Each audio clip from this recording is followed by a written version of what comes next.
Just a moment, it's just starting the live stream.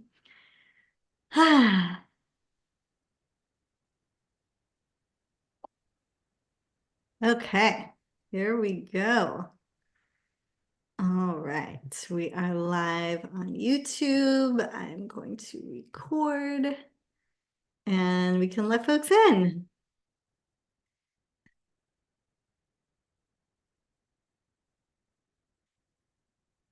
Wonderful. Okay.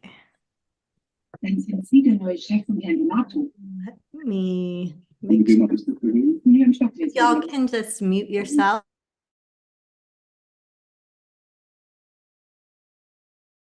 Welcome, welcome. I'm so excited to welcome you to day 2 of the Yoga Visibility Challenge. What a joy to be here together.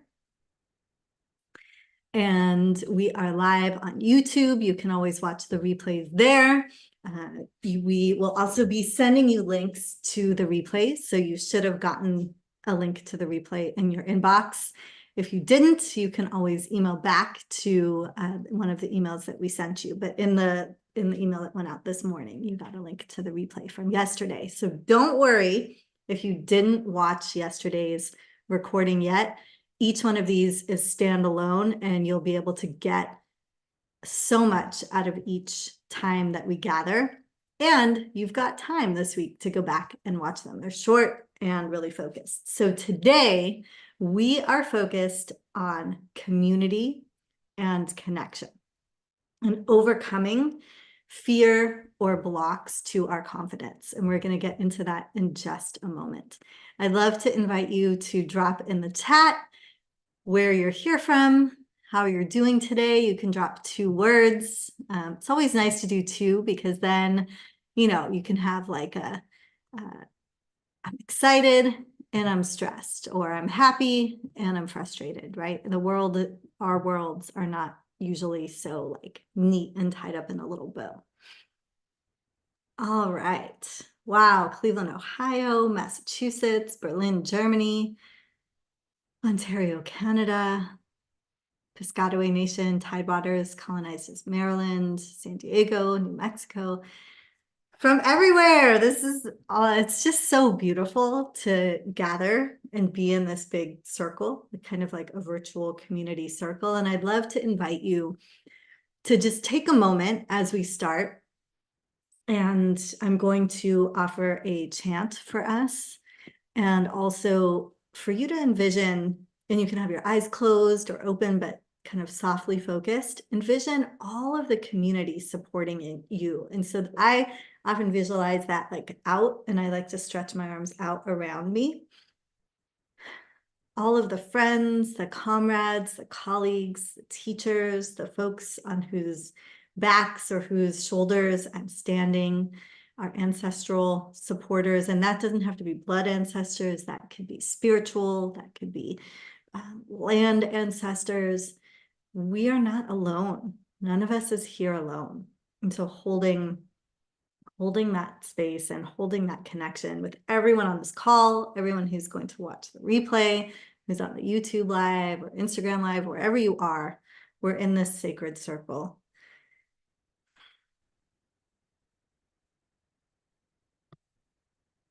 And I'm going to drop us in with a chant.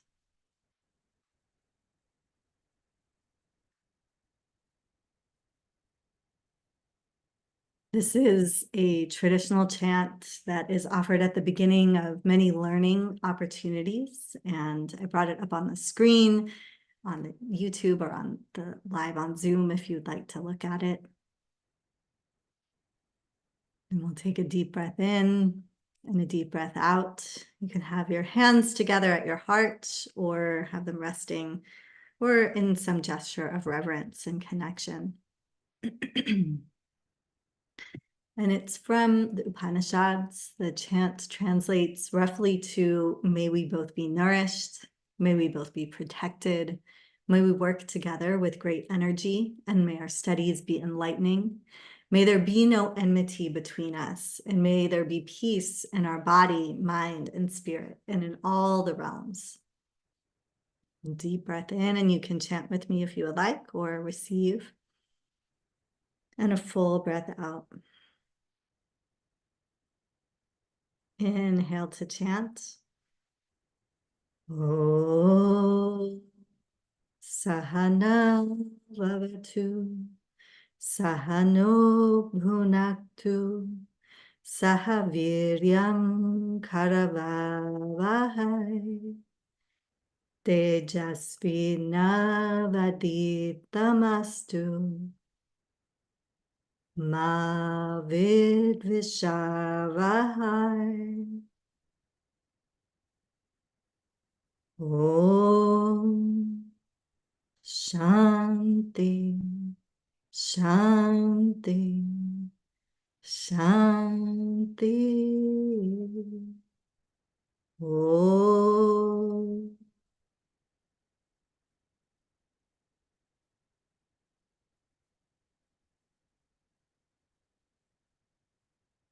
Receiving the connection of this chant that has been practiced for thousands of years. It comes to us from the yogic tradition, from the Vedic tradition, and that supports our learning, our wisdom, and connects you directly to yoga itself. You can give a gentle bow if you would like, and then stretching your arms up and open in any way that you would like. And I want to invite you to connect to your heart and check in with how your heart is doing in this moment. Maybe looking around you, but also feeling inwards.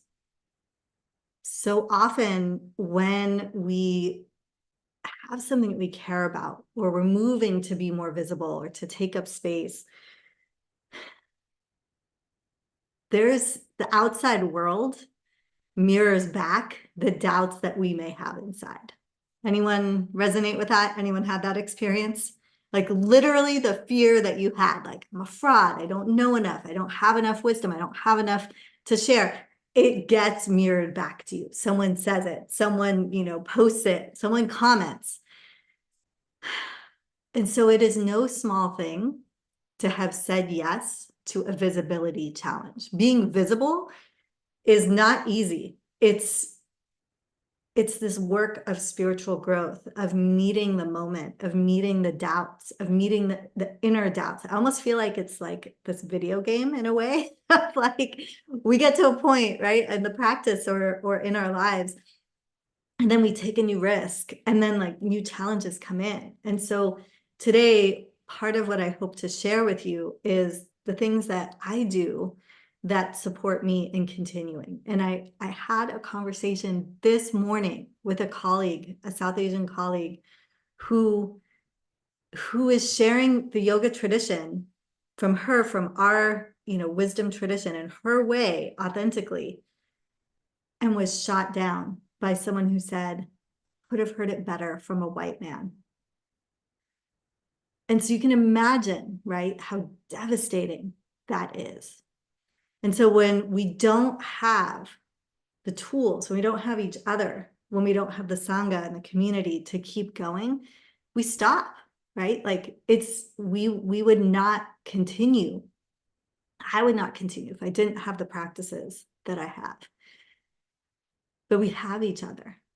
And so we have someone who can say, right, and if you were with that person or that friend, or, maybe in your way, right, you would do what I did this morning, which is say, that's terrible, like name it, right, acknowledge, and then also situate it within the systemic oppression and the systems of power and control that we're in. Because so often those things that make us feel less than, or those things that make us feel not confident or like imposters, they're actually not about us at all. They're about these systems that get injected and projected onto us. And so what can we do with that? How can we work with that? That's what we're going to explore today. I just want to see, maybe folks can like put a little heart if if you resonate with that in your way, right? Could have be around gender, could have be around your, gender identity, could be around your racial identity, immigrant status, ability, disability, body, right? Like we so many of us face this. So we're not alone. Yeah. So we will get into that. But what I want to start with is actually a little celebration. Can you see my screen? Just making sure. Okay, wait. And I actually want to do it this way because I want to share. We've got a winner from yesterday. So this is a challenge, right? And part of what it means to be taking part in a challenge is that energy of supporting one another. And I saw y'all do this. I saw people post. I saw people commenting and supporting each other's posts. I was blown away last night. I was so tired yesterday. I had a really long work day. And I was laying on the sofa and I was feeling so inspired by the truths that folks were speaking as I was getting to be witness. And so you can search the hashtag Yoga Visibility Challenge and there's I don't even know, 15, 20, 30, I have no idea how many to count. There's a lot of people sharing. And so you get to keep sharing today. Every day of the challenge is a new opportunity to share. And so even if you didn't, that's okay. You can share going forward. Yeah, way to go, everyone. Still scared, nervous. Absolutely feel you on that. And folks' voices were shaking, right? When they were sharing, you could feel that truth being spoken.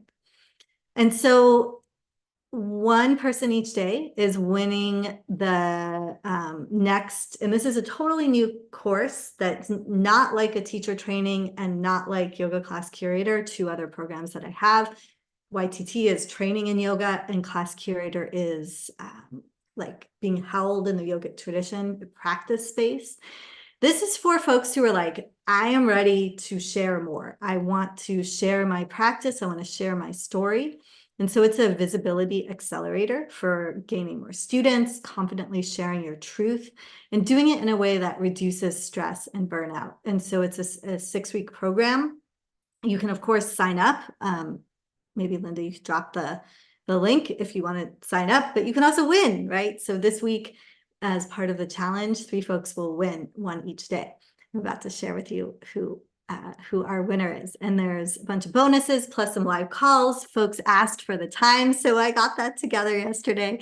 We'll have a kickoff call on February 21st with me, March 6th, honing your story with a guest teacher who I'm so excited about, and then March 20th, viral content and how to go viral. Now, also, I want to say this is about us taking up space, right? We need you, we need your voice, we need to hear your stories and see your practice and your teaching. There's not enough of us. And so one of the ways that we can change that is by getting visible. So I want to share who our winner is from this week. Jasmine Healing Solution is our winner today. And I think, wait, hold on. Let me share my screen in a way where you can. Okay. Can you see my screen? Yeah. About Satya. Satya is a Sanskrit word for truthfulness. Satya, my truth in the season of transitioning into becoming a mom, is that I'm actually really terrified and I'm excited at the same time. Let me explain. My fears about going into motherhood is that I'm gonna perpetuate the same trauma that I went through onto my baby. That's something that I'm fearful of. And I'm also fearful that I won't be as maternal as I want to be. Hello, mother wounds. And I am fearful that I don't know what the hell I'm doing. You're bringing a whole new life into this world and you just gotta wing it. There's no guide, and I'm I'm getting hot thinking about it, y'all. And on the flip side of it, I am very excited because when I tap into my inner knowing, I know that I'm going to be a great mom. I know that I already have the maternal instincts. These are just fears that are coming up, and all the work that I put into my healing journey, into my yoga journey over the last 11 years is a solid foundation for me to be the best mom that I can be. And that's all I could ever ask for. Let's talk about Satya. Wow. Thank you so much for sharing. I just want to take a moment to celebrate Jasmine. You can feel it, right? Like, so relatable. And so many of the things that folks shared are really relatable. So an invitation to search the hashtag and to comment and to witness and also to celebrate Jasmine. Jasmine, if you're here, not sure if you're here, let me just check. No, I don't think you are, but we will find you and email you. So each day, so tomorrow there'll be someone, if you post today, right, through to tomorrow morning, there'll be someone who wins today as well. So let's jump in to what we're going to learn and explore today. Okay. All right. So for who did this sound familiar? I often feel like a fraud or an imposter, or there's that voice in my head. I'm not sure I'm good enough or know enough. I feel insecure about sharing, right? Whether it's teaching yoga or sharing certain wisdom. I know I felt that way. Anyone else felt that way? Yeah. So many of us, I think, have these fears, and we both get silenced and experience a kind of inner silencing. And often we actually get gaslit and told, oh, you just need to be more confident or more flexible or more whatever, right? And the truth is, yeah, maybe that's true, but actually it's not just me. It's not like I can just pull myself up by my bootstraps. It's systemic oppression. Like, there are actual things in place to stop me taking up space or sharing my voice. And that may be true for you as well. And so these blocks, like insecurity or lack of confidence, or being a bad student or a bad teacher, or having imposter syndrome, they're really common, and they're exacerbated by these systemic oppressions. Systemic oppressions like ableism or racism or patriarchy or heteronormativity, gender norms, classism, casteism, colorism, and other forms of hierarchy and oppression. And those drive a sense of competition, a sense of like comparison with other folks, insecurity, and inferiority, right? So it's no small thing. It's like a big block, lots of blocks. And it can also be, there can be these legacies, maybe even family members or familial or ancestral things in our bodies that aren't our own. And so just remembering that you're not alone if you're feeling this, it's part of unpacking systems of white supremacy and oppression. And so this is why it's like, I think about Audre Lorde, who said, taking care of, I'm paraphrasing, but like, caring for myself is not self-indulgence. It's an act of political warfare. So for those of us who experience marginalization, and that's most folks in some way, what can I do to care for myself? What can you do to care for yourself, right? Like, that is a radical act. It's undoing these systems of oppression to care for yourself in the way that you can take up space. And so I'm going to share what I have done. I did it scared, right? Like, I did it still not feeling like I was ready or like I was worthy. And that was really challenging. So one of the things that helped me was having this framing of knowing, maybe it's me, but it's also probably a lot of systems that aren't just me. And so I worked to not internalize that injected oppression. And what I did is I did two things. I worked on opening my heart and like building that confidence and working on my core as well. And I'll share about that. But building connection in community. So the power of collaboration and mutual uplift. probably, I don't know if anyone here remembers this article. I think I published it on HuffPost and on my own personal blog, which I can't honestly even find anymore. I don't know where it is. So half the articles I wrote, but I wrote this this article on other authors of color in yoga. So must read articles on yoga by people of color. We didn't use BIPOC then, or at least I didn't. I don't think that had hit our kind of zeitgeist yet. By folks of color. And so you can see, right? Like this was in the early days when I was just starting to lift my voice up. So I put my own article in there alongside these incredible other teachers and speakers. And I knew that part of how we grow is by lifting others up, right? That this is not about any one of us. And, you know, even just looking at this image, right? Like there's, when we look back at these systems of oppression, there's, in particularly if we look at, say, colorism, I'm experiencing a lot of privilege, right? And a lot of advantage. And so for me to continue to grow as a speaker, as a teacher, it's really important that I lift up other folks who may not have the same doors open for them that I have opened for me, right? So it's like, it's not just lifting up other people so I benefit, it's lifting up other people so they benefit and all of us benefit and the whole system benefits. And so just taking you on a little bit of a journey with me through my work, I continue to do a lot of collaboration, but honestly, in 2015, I moved from LA to Florida, not a choice that I wanted to make. I'm going to stop sharing for a second and just talk to you. I didn't want to go, but my partner and I both, through causes and conditions beyond our control, had no choice, and we had to move to Florida. And this was somewhere I never thought I'd even visit, right? We ended up living there.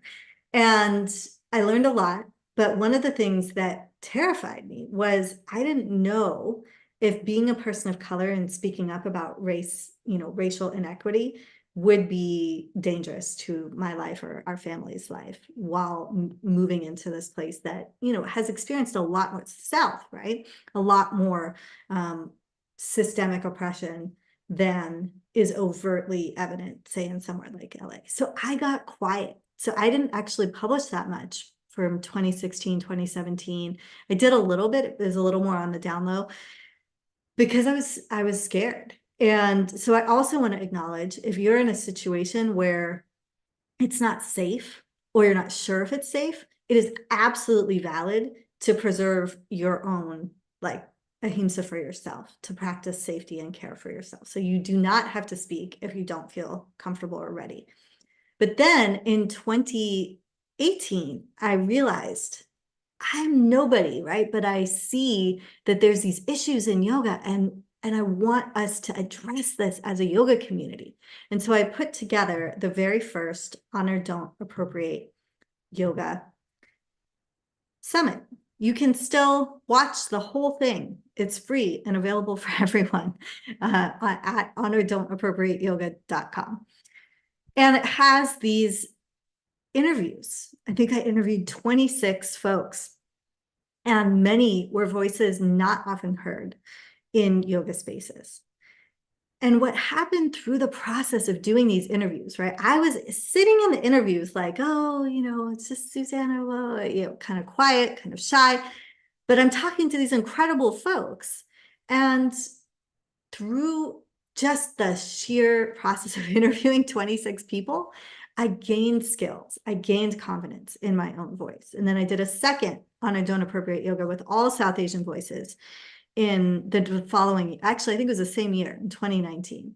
Then in 2021, I don't even actually remember what I did, but in 2022, I created a yoga culture festival, and you can see here, again, all South Asian voices. It was really, I wanted to be more intentional. And then in 2023, a yoga festival. And so you're here in part because, like, I'm big and I take up a lot of space and people know who I am, right? Like, you join this for a reason, maybe Instagram or on my email list.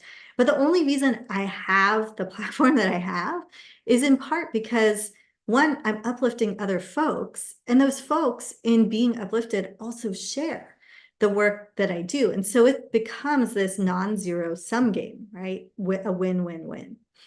And so much of our system, so many of our systems and our structures are zero-sum games, meaning there's a winner and a loser. If you played basketball, if you played chess, and many of us practice yoga like it's a zero-sum game. I do think it's very much part of our culture to think of it that way, but it is not, right? It's a non-zero-sum game. All of us, like for a while, and the problem is systems do function sometimes like it is a win-lose. I've been in situations where like, oh, we already have our Indian yoga teacher. Like, what? You know, there's so many of us and we share in such different ways. But we can't always change every other place, but we can change where we are, right? So this power of, if you see someone who, you know, say you teach trauma-informed yoga and you teach yoga for anxiety and stress, and then you come across someone else, maybe they share the same identity as you, maybe they don't, and they're doing exactly the same thing. I've had moments where I'm like, oh no, ooh, is there room for both of us? And what I've learned to do is connect with them, uplift them, share their stuff, be like, hey, everyone, check this out. I'm not doing this right now. This person's, or I'm doing this and they're also doing this too. So sharing other folks and beginning to, or continuing to create this kind of effect, snowball effect of we're all here. There's so many of us here and we have so much to offer. And I'm just checking the chat because I'm going to pause. Any comments or questions about this? Yes, but I'm got excited to see your, your comments. There's room for everyone. I'm like, why would they need me? Yeah, that's me. Yes. I started with honor, don't appropriate yoga. Yeah. Yoga Restival is how I started. So yeah. And in a way, it is very counterproductive because someone said it's not how capitalism works, right? But we can sort of over love power it with all of us. And I also want to say, because it's like a hidden, whatever you call it, like a privilege to have the energy, right? Like I had to have the energy to do all these things. It took a lot of effort, and doing a summit or any kind of thing with a lot of people takes energy and coordination. And I have a team now. I didn't at the beginning. When I did the Honor, Don't Appropriate Summit, I think it was just me and maybe Tawana, who's here, celebrating you, Tawana, who's been with me from the beginning as an amazing tech VA and now business manager. So it's also really important to acknowledge we don't do this alone, right? Erin, my partner, is here, who supported me and said, I would bet on anything you would do. Linda, who is a teacher in our YTTs and helps support. Juliana, who's my assistant now, right? Like there is a team. So I also want to say, like, the things that I do now, please don't put the expectation on yourself to do it if you're just one person, because the way that I'm able to do all the things I do is because I'm not here alone, right? It's a crew of folks bringing their wisdom, their brilliance, their skills, their talents, and checking in with what you can do, who you can uplift, who you can collaborate with. And that might be like, hey, folks, I need support. Collaboration goes both ways. It doesn't have to be you uplifting others. It can be, but it can also be asking others to uplift you. I certainly did that when I launched my book. I said, hey, can folks share this? Because I've been working really hard, but I don't think anyone's going to pay attention to it unless we share it. And folks showed up and shared it, right? Okay. Let me see if there were any comments or questions. Yeah, calling out energy as a resource. It is so important. We don't all have the same spoons and the same ability, you know, being like mostly neurotypical, right? Like all of those things. And so we're all going to do this in different ways. So you are what a yoga leader, what a yoga teacher, or whatever it is that you're here to share, your gifts, you are a leader in that area, and you are not alone. We are stronger in community. And so I wanted to offer a couple practices that I do before I teach, or honestly, like all the time, if I'm in a process where I'm like, wow, I think I'm going to do this thing, right?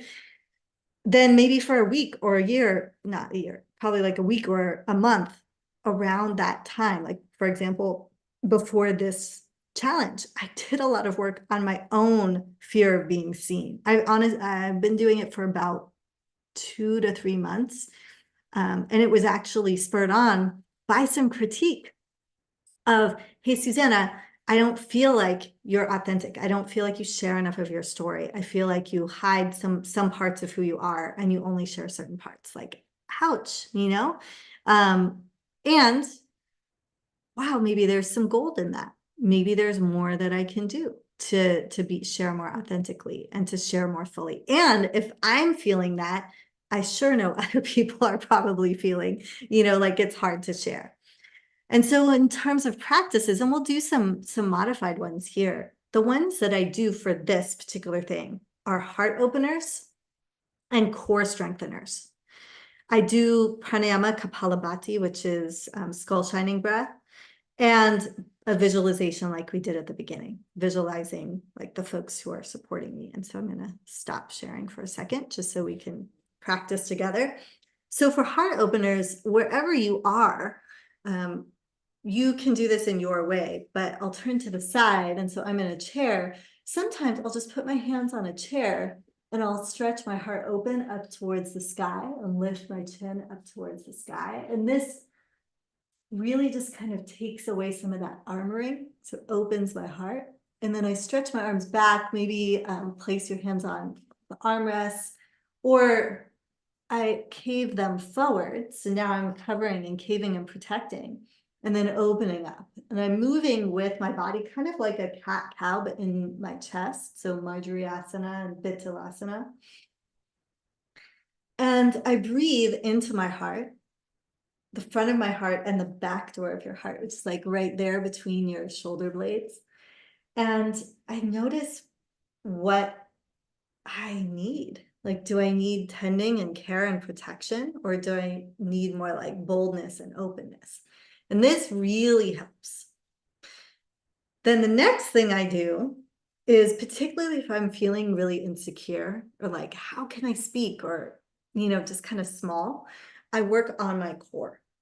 And so I'll do Navasana, boat, which I'm going to do in my chair. We'll see how this works because it's like a rolly chair. But Navasana, you can sit on the floor or in a chair and then lift your legs up. Turn to the sides of my room. It's a shift to the front of my chair. And then send your legs out, right? So now I'm using my core to stabilize. And I can feel the heat building. So anything that works there, plank, Phalakasana. And so if you're working with a desk or on the floor, just holding a plank, finding a way to activate the core muscles right at the center of you. And why that works is because this is the area, the chakra of, this is Manipura chakra, the chakra of ego and sense of self. And not ego like I'm egotistical, but ego like a healthy sense of who you are. So it helps burn away some of those doubts so you can like kind of get up and do what you're here to do. And then Kapalabhati, or breath of fire, please only do this one if you're not germinating or pregnant. If you have high blood pressure or you feel lightheaded, or it doesn't feel good to breathe in any kind of altered way, just take long, deep inhale and exhales. And so breath of fire, you're breathing in passively and exhaling forcefully, and your belly might kind of cave or like move. It's another way to stimulate some of those deep muscles in your belly. So we'll practice together, breathing in and then exhale strongly. And we'll do this for about 30 seconds. So inhale and exhale, and I'll demonstrate.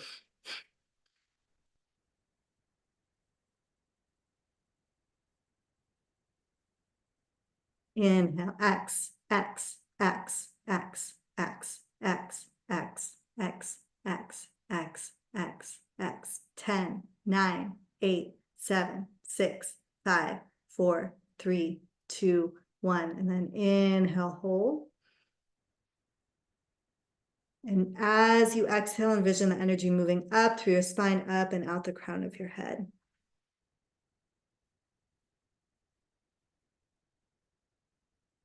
Beautiful.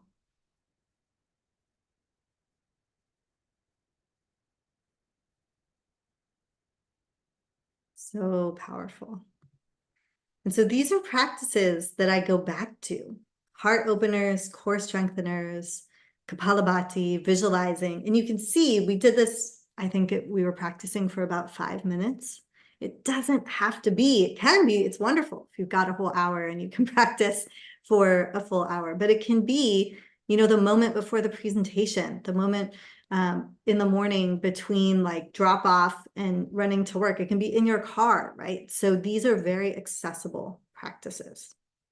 Any questions before I talk about the challenge? Let me look at the chat. Best way.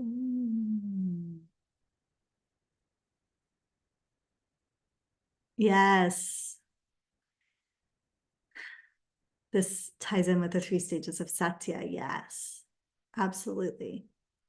Satya, for speaking your truth, for listening deeply, and then lifting up and interrupting or speaking to systems, right? Speaking for others.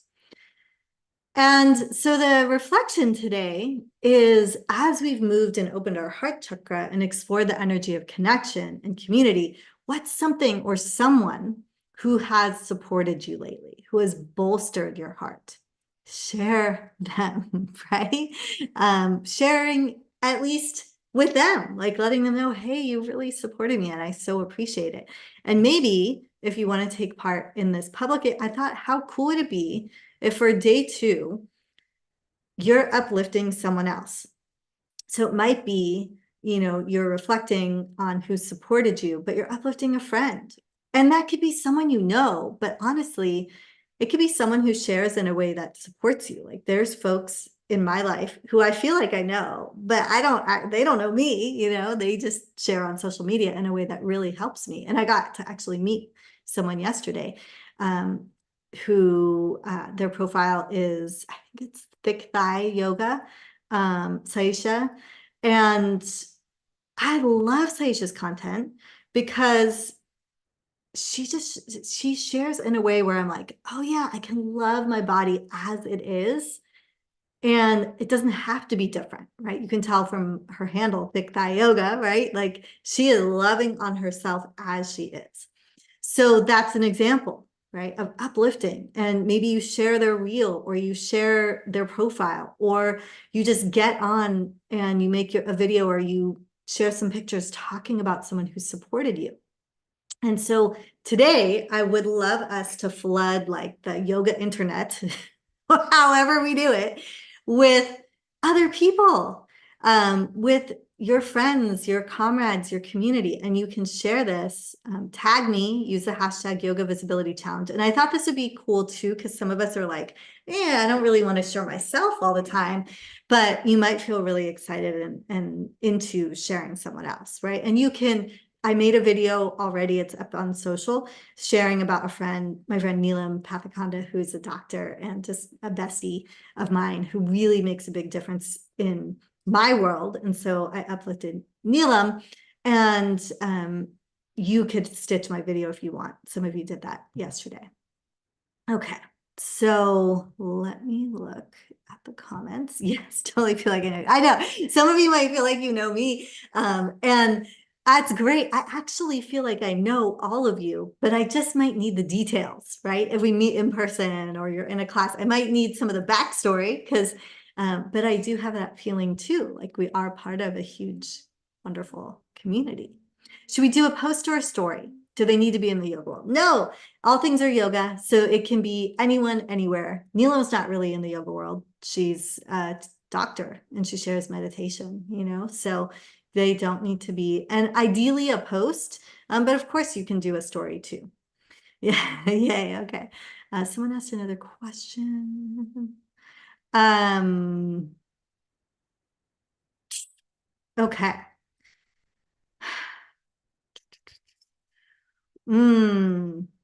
How do you identify when someone is uplifting you by being honest versus projecting jealousy? I think we know. I think we can feel it, right? Like if you're like, you can ask them and then just, I would, for me, I'm learning to trust my body. And if I'm like, ooh, and one of the things I learned to do is like journal and then actually like pick colors. Like I'll hang out with friends and I'll go and I'll put their name and I'll put like, this is how I felt. And it might be non-verbal, meaning like it's images or colors. And even recently, I was like, oh, this person, I thought I felt really safe and like I could open up. It doesn't feel good. So I'm going to trust that. I'm going to trust what my body is telling me. And I also do ask people, get like, hey, that felt a little weird. Like, what did you mean by that? And sometimes it's a misunderstanding and we can clarify. I hope that's helpful. Is yesterday's recording available? Yes, on YouTube, and it was shared in email. Nice. Okay. Do you know when the live meetings will take place? Yes, I added times and the times are on Teach Yoga Millions. So a last practice as we move into closing, and we'll move again with our breath. So you can choose to move any way that you want. Maybe that's just a modified sun salutation, inhaling your arms up, exhaling them, bringing them down, or any kind of movement. Inhale, I feel my heart. Exhale, I open my heart. Inhale, I receive support. Exhale, I give support. Inhale, I open my heart. Exhale, I uplift truth. Beautiful. And so we are continuing to commit to the practice of yoga and truth today by sharing, uplifting a friend who supported you this season. Representation really matters. We need to learn, hear, see more of us. Please find each other online with the hashtag Yoga Visibility Challenge and celebrate the folks who are sharing and the people they're sharing. You can tag me to enter the challenge. You tag me and then use the hashtag. And then one more person will win the new training worth over $10,000, Teach Yoga to Millions, 6-week visibility accelerator. So I want to end with this quote by Malika Aweri, an Black Indigenous elder and wisdom keeper. We never feel ready to speak the truth, but the truth is always ready to be told. Thank you, Malika. Thank you to each of you. And we will close holding in our hearts your unique connection to yoga, to truth. We'll close with a chant, another Shanti mantra. Translation: lead me from falsehood to truth, from ignorance to insight, from death to immortality. Om, peace, peace, peace. Om Asatoma Sadgamaya Tamasoma Jyotirgamaya Mrityurma Mritatgamaya. Om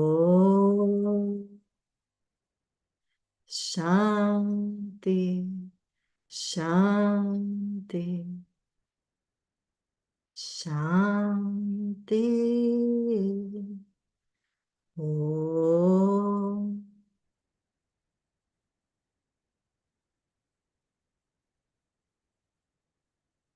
Gentle bow.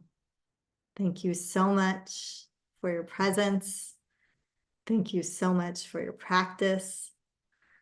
I'm really, really excited for the movement that we're creating. 2024 is not here to play. We are going to do this, take up space, share our voices. We really, really need you. We need each other. And I'm excited to just be a part of this movement I want to invite you to unmute, to say goodbye, to share any words, and we'll see you tomorrow. Please come for our last day. It's going to be incredible and amazing as well. One more practice to support you. Thank you. Oh, I need to make sure you can unmute. Love to hear your voices as we close. Thank you. Mahalo. Thanks so much. Thank you so Bye. much. Thank you. Everybody. Your wisdom. Thank you, Susanna. Thank you. Get you. Thank you so much. Thank you so much. Baik, kasihamna siya. Thank you. This was great. Thank you.